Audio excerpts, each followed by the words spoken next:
Hey everybody, Fishman here. Welcome to the video. This is Fishman Vlog number 85, and today's video is going to be a little bit different because at the moment it is very cold here, about minus 30.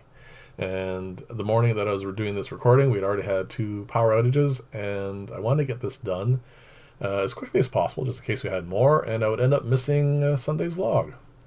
So this is the last system I have that's on a Sump Overflow system, and after today, I'm kind of thinking that maybe it's time to hook it up to something like this, which obviously when the power went out, they all stopped bubbling, but when it came back on, they started right up again, so no issues. The other one, when the power goes off, all the water drains down to the sump, goes into the overflow, and then when the power comes back on, there's not enough water, so I have to top it up, or in this case, twice, because there's 2 power outages. So this is my old Mobile Workstation. I used to keep lots of tools in there and I could just move around, but the wheels broke long ago and it was just stuck behind that rack and I didn't have access back there. It was really beginning to bug me. So now I'm in the process of taking that all apart and putting together a new one, and there'll most likely be a video with that coming up in the near future. As you can see, that fern is not showing any signs of distress from being pruned, and this is the only other system I have that's on an overflow, but this one, sorry, not an overflow, on a sump. There's no overflow on this one, so all I did was leave enough room in the sump for a power outage. In this case, it just drains down into there, and then when the power comes back on, it just fills up and everything's good.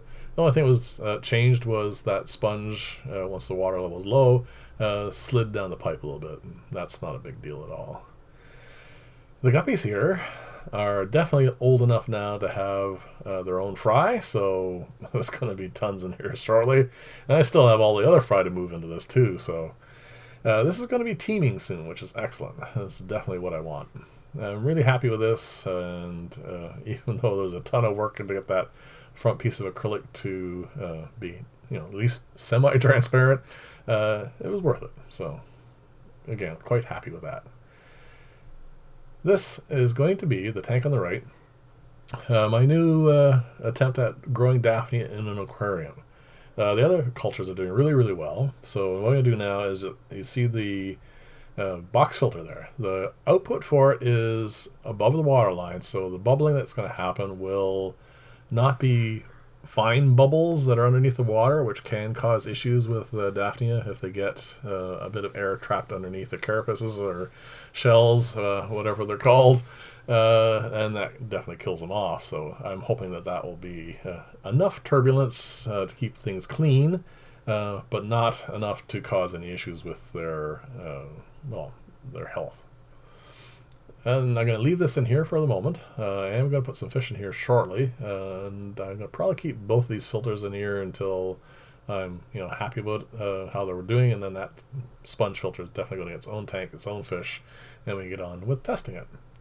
So I got a couple leaves here on the lily that are getting old. I'll have to prune those off. But as you can see, the fern that was what was left from what I had pruned is doing perfectly fine. So now this is all back to the way it should be. I did a massive water change on this, and I've let it settle out. You're going to see here in a second. And all I need to do now is just vacuum up the mulm that's at the bottom of the tank.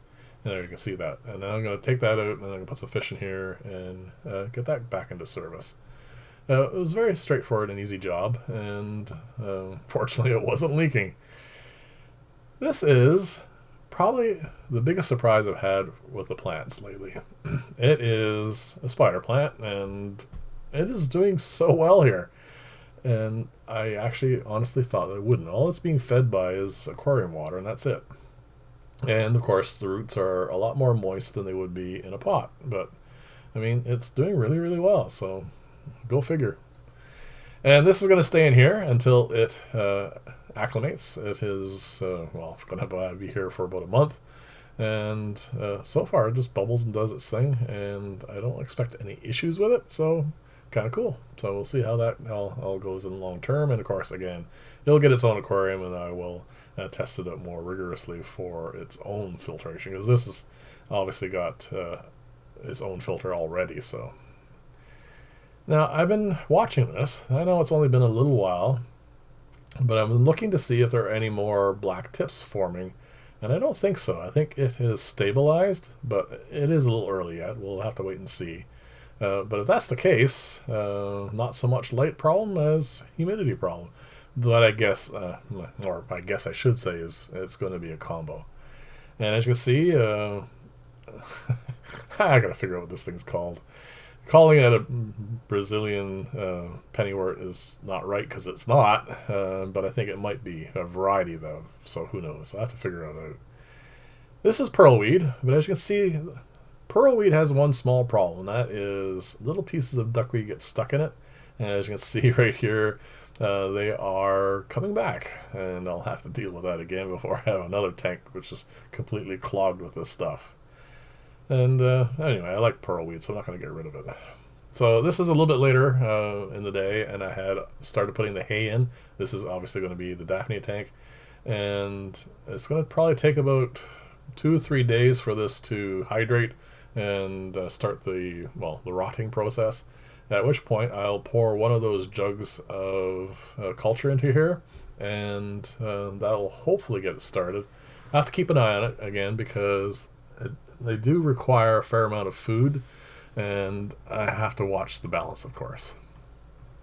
So the rest of today's video is going to be about this filter. This is the new version, or the clear version of the leak-proof canister filter.